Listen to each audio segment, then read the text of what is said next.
On this week's Rebel Report, the Golden Knights continue its tear on home ice, beating one of the hottest teams in the NHL. We witnessed a historic finish at the Lady Rebels season opener, a record comeback for UNLV women's hoops. And, according to Governor Brian Sandoval, it's one of the most transformative things to ever happen to Las Vegas. Ground is broken at the Raiders Stadium site. All this, and we sit down with UNLV assistant hockey coach Nick Robone, a victim of the October 1st shooting. The Rebel Report starts right now.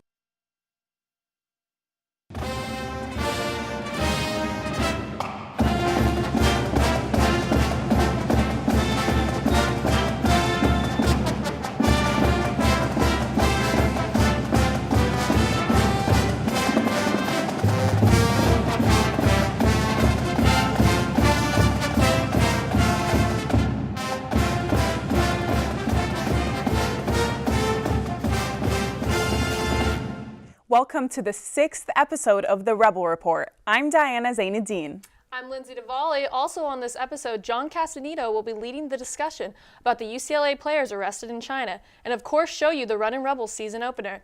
But let's get to the biggest story of the week. Hey Raider fans, Las Vegas is stirring up the dirt.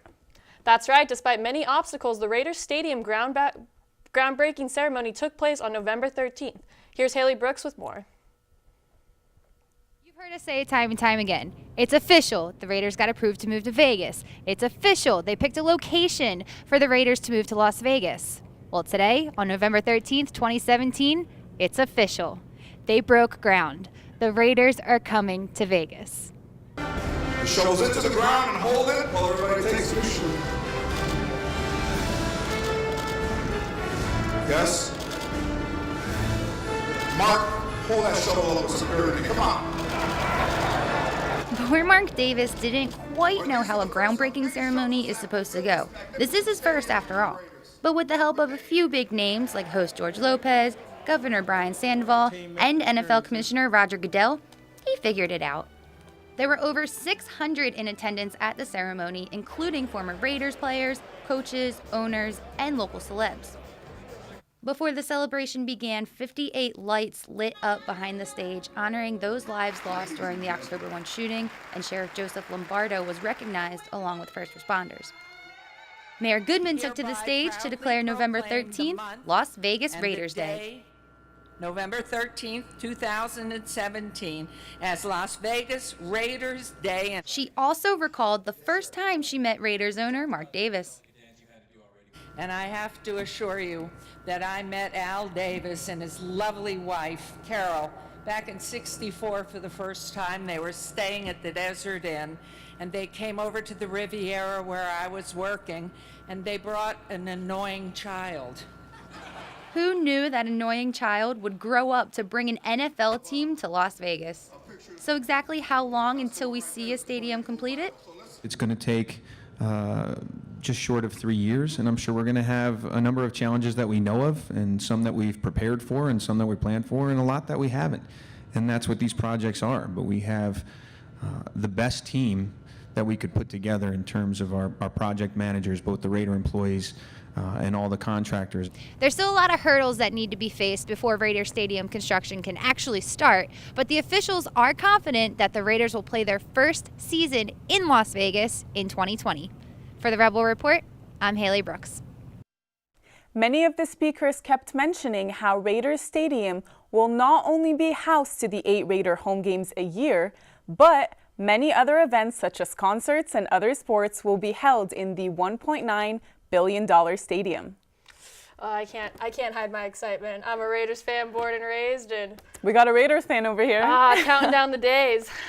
In fact, the day after the groundbreaking, Raiders team officials headed to Houston to pitch the stadium as a site for the World Cup matches.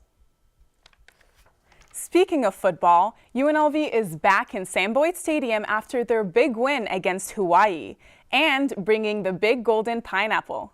Arlinda Gregory was there to see if the Rebels brought home another win against BYU.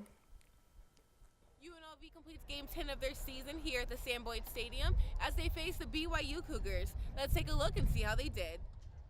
The UNLV Rebel Football team is back in the Sam Boyd Stadium, and this time they're celebrating senior night along with their last home game against the BYU Cougars. With 2 straight wins under their belt, UNLV came prepared for a 3rd win, which would be the first time since 2013 that the Rebels have won 3 games in a row. The game was scoreless all the way up to 2nd quarter, until the BYU Cougars made the first touchdown and continued to dominate throughout the game. By halftime, the Rebels were down 14-7. Sophomore Darren Woods Jr. led all receivers with a career high of 7 catches and 86 yards, while senior quarterback Johnny Stanton had 2 touchdowns, giving him his career high of 325 yards, and also completed 20 out of 33 attempts, which included 2 interceptions, causing the Cougars to win the game. The Rebels unfortunately fell to BYU 31-21, knocking them down to 4-6 on the season, giving them more pressure to win the next 2 games against New Mexico and UNR. Late in the year, and the game mattered, and that's a big deal to us. So believe me, it stings, and we're all going to go back, and we're going to come back with great intent tomorrow and give them a day off and then get ready to go play New Mexico. We still got a lot to play for right in front of us. So I'm proud of our guys for fighting and getting us to this point. We got 2 games sitting right in front of us, a New Mexico game and then the game for the Cannon. So we just got to have short memories, go out, and it's a 1-game season for the next 2 weeks. This is BYU's first time since 2009 returning to Sam Boyd Stadium, and it's sad to say they left with a win on Rebel territory. From the Rebel Report, I'm Arlinda Gregory. It definitely is a 1-game season for the Rebels, especially since they need to win both games against New Mexico and Reno to make it to a bowl game. If not, it'll be time to say goodbye to the UNLV football season and their seniors. Later in the show, we'll take a closer look at senior night. It's been a long time waiting for the Runnin Rebels. There are new faces on the court, and they are exceeding expectations on the scoreboard at the team's season opener. The Runnin Rebels are off to a great start to their 2017-2018 season after defeating the Alaska Fairbanks at their exhibition game. It is now time for their season opener against the Florida A&M. UNLV scored 100 points for the first time since last season versus Northern Arizona. Our Runnin Rebels raced out to a 10-2 lead to start the game and increased the margin to 28-8 with just under 9 minutes left in the first half. The Runnin Rebels held a 56-27 lead at the half. I think we talked about what our identity is, but that's not your identity if you don't apply it on the court. So I think we showed it tonight. I think we showed that we want to run, we want to defend, we want to be aggressive, we want to play for our teammates. All of those positive coaching things they did tonight. So I think they've started the process. But yeah, we still got obviously a lot of chapters to write in this season. 3 Runnin Rebels recorded double-doubles as the UNLV men's basketball team defeated Florida A&M. Freshman forward Brandon McCoy fortunately was cleared from injury and ready for the game. He scored a double-double with almost 3 minutes left in the first half and finished with game highs of 25 points and 18 rebounds. Honestly, I was a little worried about it at first. During warm-ups and stuff, it was a little sore. But as soon as the ball went up, I didn't feel it at all. And so I think that was just adrenaline and just the will to play. I love the game so much, and I just want to play for my teammates so much that I didn't feel anything. I just wanted to win. Junior forward Shakur Justin added 19 points and 10 rebounds, while senior guard Jordan Johnson had a game-high 10 assists with 10 points. The Rebels take on another win with 108-66. You can catch their next basketball game against Prairie View on Wednesday, November 15th. For Rebel Report, I'm Diana Zainadine. Triple digits was nice to see. Our Runnin Rebels grabbed another win on November 15th, beating Prairie View 98-63. Definitely having a great season so far. Many fans have been wondering if the Lady Rebels could adjust to a team without last year's top scorers, the Gonzalez twins. But it looks like this team is challenging people's expectations. Kaylee Woods fills us in on how the Lady Rebels made NCAA history in its season opener against the Portland State Vikings on November 10th. I'm standing in Cox Pavilion where the Lady Rebels took on Portland State in their first game of the 2017 season. In an intense match full of twists and turns, this season opener was definitely one to remember. After an epic season opener against the Portland State Vikings, UNLV now holds 2 NCAA records for the biggest comebacks in women's college basketball history. The Lady Rebels started off steady, going tit for tat against a strong Vikings offense. And at halftime, the Rebels were only down by 7 points, with the score sitting at 38-31 Portland. But as the second half went on, things took a turn for the worse. In the fourth quarter, star player Nikki Wheatley was ejected from the game after the refs called her on a foul and 2 technicals on the same play.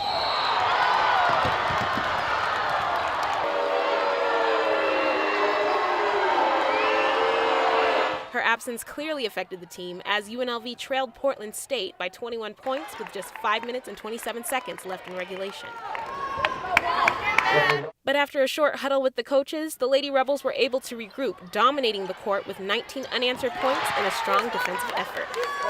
Senior guard Brooke Johnson tied up the game with a 3-pointer, with the scoreboard showing 73-73 by the end of the fourth. The Vikings and Lady Rebels eventually went into overtime, where UNLV scored 9 points over the visitors' 1, which gave them an 82-74 point advantage. In the end, Portland State closed in on the Rebels, but was unable to match UNLV's 5 of 6 at the line, which eventually secured them the win with a final score of 88-80. And although this highly anticipated first game was filled with lots of energy and excitement, it was also riddled with a lot of uncertainty, as the Lady Rebels were set to take on the 2017 season without last year's star players, the Gonzalez twins. The twins, do we miss them? Yeah. And can we replace them? No. But what we're going to do is try to do it by committee and have a lot of people step up in different areas. We had great fix on our coaches putting in our quicker defenders and our sharpshooters, and I was just very thankful that my team had confidence in me when I wasn't hitting anything and then finally hit that one shot. And with another historic win under their belt, the Lady Rebels are set to face off against UC Irvine on November 14th in their first ever Lady Rebel School Day. Noon game on Tuesday, and they're already saying there's going to be over 15 screaming kids in Cox. So hopefully that's a plus, and our team hopefully learned, and we're just really excited that we got the W tonight. For Rebel Report, I'm Kaylee Woods. To top things off, the Lady Rebels dominated the court in the game against UC Irvine on November 14th, winning 73-54. And a big shout out to senior guard Brooke Johnson, who officially reached 1,000 career points in that game. From the basketball courts to the soccer field, UNLV men's soccer recently competed in the WAC tournament. They had the honor to host this year's tournament November 8th through the 12th, where the Rebels played 2 intense rounds. Here at Peter Johann Memorial Field, where UNLV is hosting the WAC tournament. As today we take on the first round, GCU 7th seeded, as we are 2nd seeded. Let's see how it goes. November 8th began the WAC tournament for our men's soccer team, and they sure showed up in style with a 2-1 win over the Lopes in the quarterfinals. First goal was by star forward Danny Mazowski, and then freshman Marco Gonzalez scored the winning goal to bring the Rebels to the semifinals versus number 23rd in the nation, Seattle U, where they suffered a devastating loss in penalty kicks to end their season. Head coach Rich Ryerson and senior Shota Takata share their thoughts on the game, season, and departing seniors. For me, it's just gratitude, thankful for the staff, thankful for my teammates, thankful for everything and everyone that's been involved in the program. We, as a senior class, owe everything to them, and yeah, no words, just great ride. I think right now we just try and recover and reflect and take a look at what worked for us and maybe where we need a little bit more, effort to be put in. And I think I'm proud of the guys. I'm very happy with the season overall. I think there's still things to do, so we'll finish up. Hopefully get some of the seniors onto another level of playing and start working on the recruiting class and the current guys that we have and try and make them better. The following Sunday on November 12th, Seattle U went on to win the tournament over San Jose State 2-1. Our Rebels ended their season with an overall record of 11-9.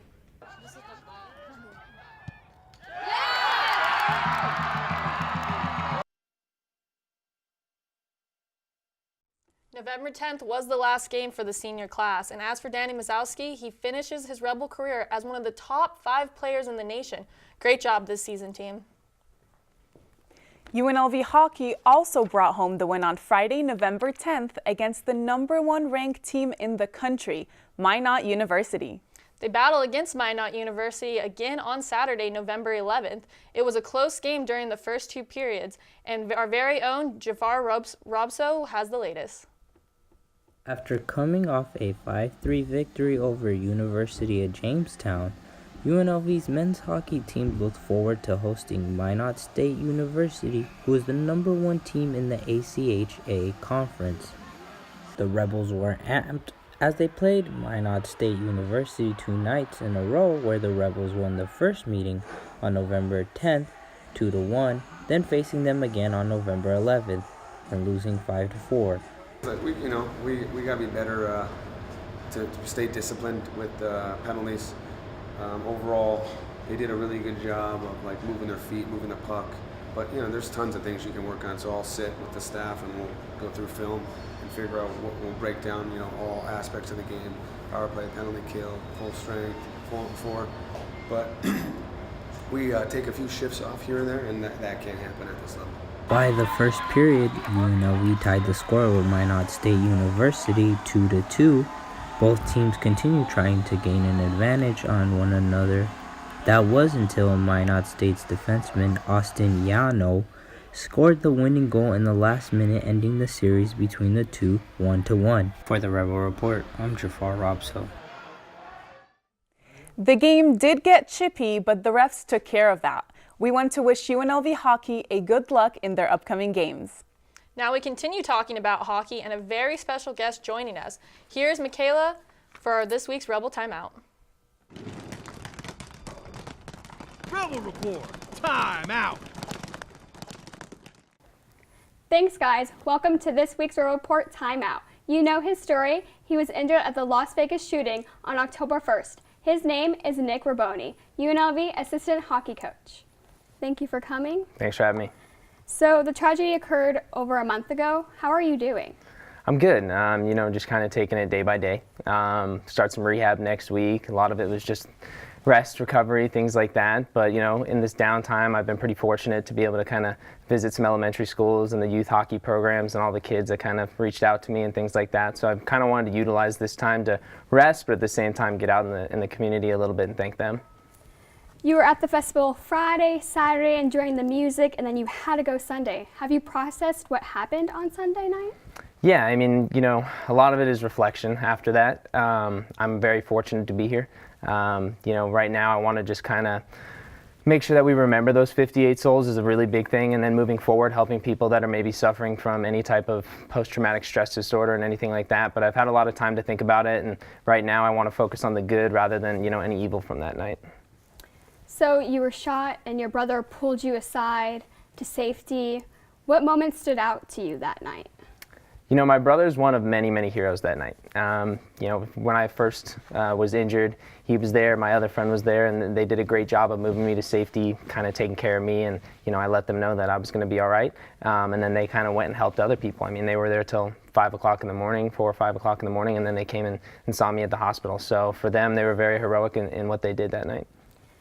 You were transported to the hospital, and then you went into surgery, and when you woke up, when somebody told you the news of what actually happened, how did you react to it?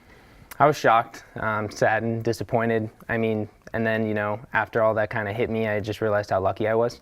And then the first thing I wanted to do was just, help out any way I could. That was my goal. Obviously I knew that I had a lot of time to kind of recover and anything like that, but I saw all these people come together and the community come together and everything like that, and I knew that I wanted to help out in some sort of way once I was able to.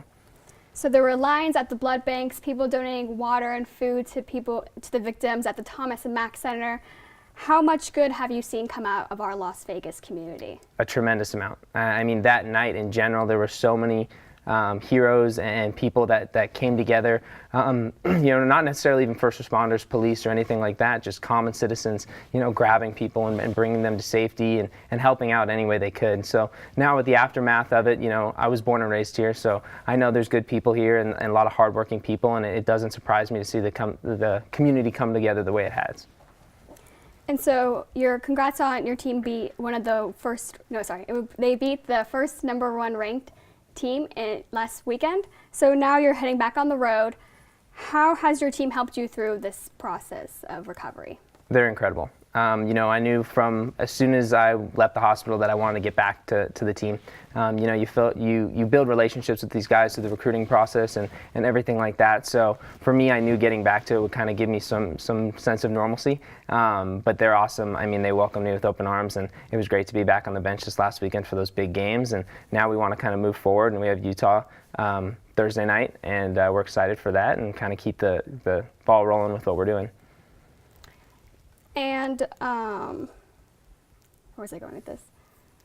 So your brother what did you say, he's a hero to you after what he did? And do you see him a new light now of what happened?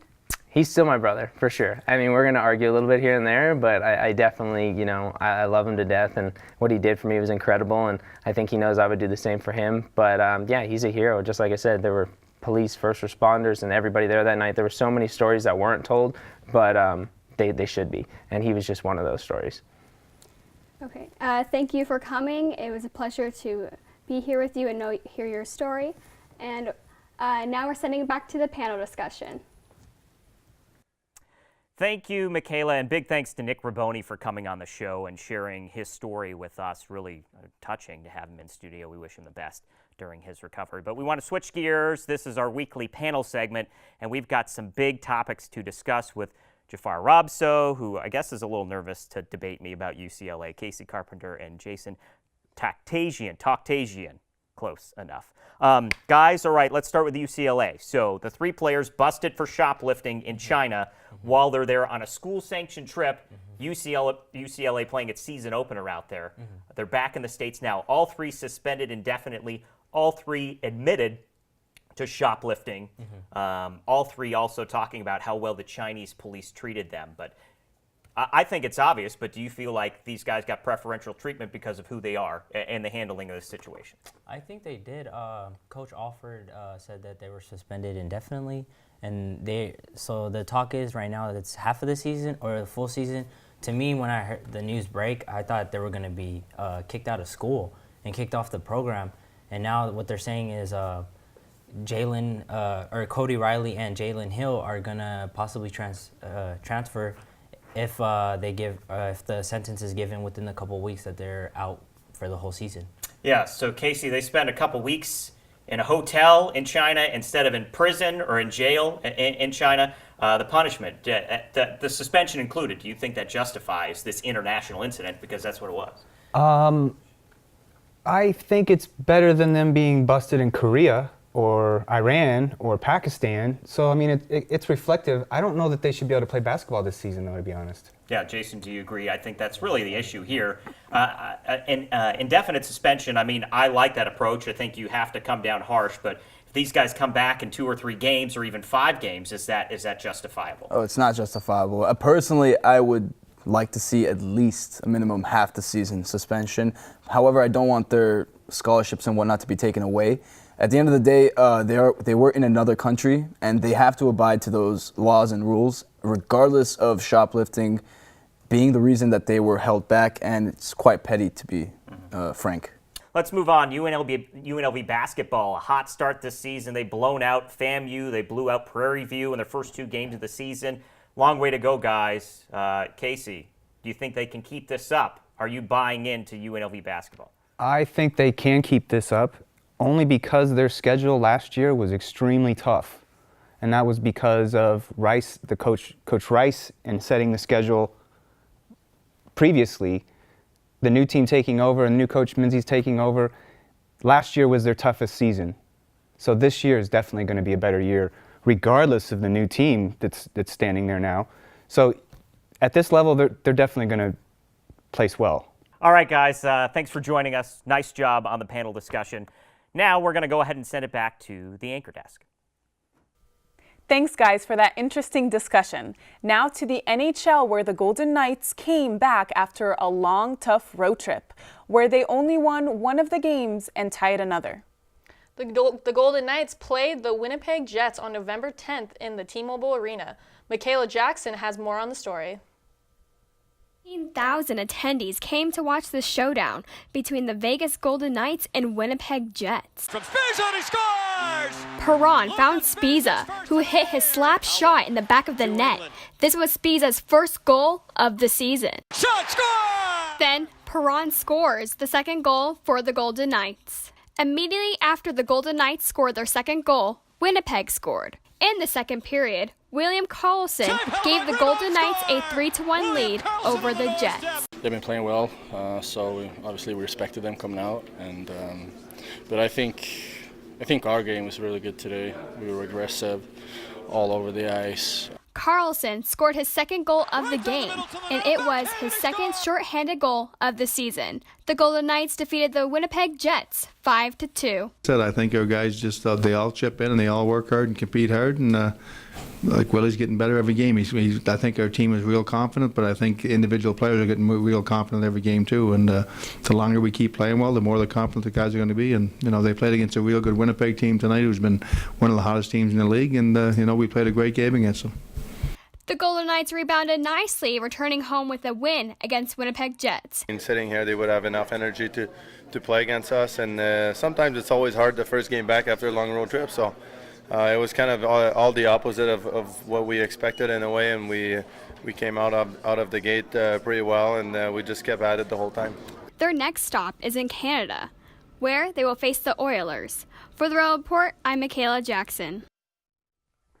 Sadly, the Golden Knights lost to the Oilers 8-2 on November 14th. But this win against the Jet was their 6th home game win at the T-Mobile Arena. Back to Sam Boyd Stadium, the football game wasn't just sad because of the loss to BYU, it was also sad because it was senior night. That's right. Since it was the last home game of the season, the crowd had to say goodbye to a handful of seniors, but not before getting to celebrate everything they did for UNLV football. Sad night here at Sam Boyd Stadium as multiple seniors finished their last game on home turf. 19 seniors said their farewells to their home crowd at Sam Boyd Stadium on November 10th during a ceremony held right before their game against the BYU Cougars. The players were given roses by UNLV's athletic director Desiree Reed-Francois, which they then gave to their families who awaited them in the field. Among those seniors recognized were Devontae Boyd, whose 58 yards on 4 receptions made him the 3rd UNLV player in history to post 4 seasons of at least 500 yards. Other seniors recognized were quarterback Johnny Stanton and defensive lineman Mike Hughes Jr., who said he made sure to step back before the game and soak it all in. Oh yeah, beginning before we did a little ceremony, that was my time to really step back and reminisce in the tunnel before they called my name. But after that, to clear my head out and get that distraction out of me. Now the game may not have ended how the Rebels had planned, but at least the seniors got a proper farewell from their home crowd. For the Rebel Report, I'm Lupita Negrete. Luckily for those seniors, they still have 2 more games to wear that scarlet and gray on the field, and maybe even more if they qualify for a bowl game. Yeah, we'll just have to see how that goes. Hopefully it's going to be good. Unfortunately, that is all the time we have for today. Thanks for tuning in. Catch our next episode of the Rebel Report next week. Make sure to follow us on social media for the latest updates at the Rebel Report UNLV on Twitter and Facebook, and on Instagram, Rebel Report _UNLV. Have a great Thanksgiving.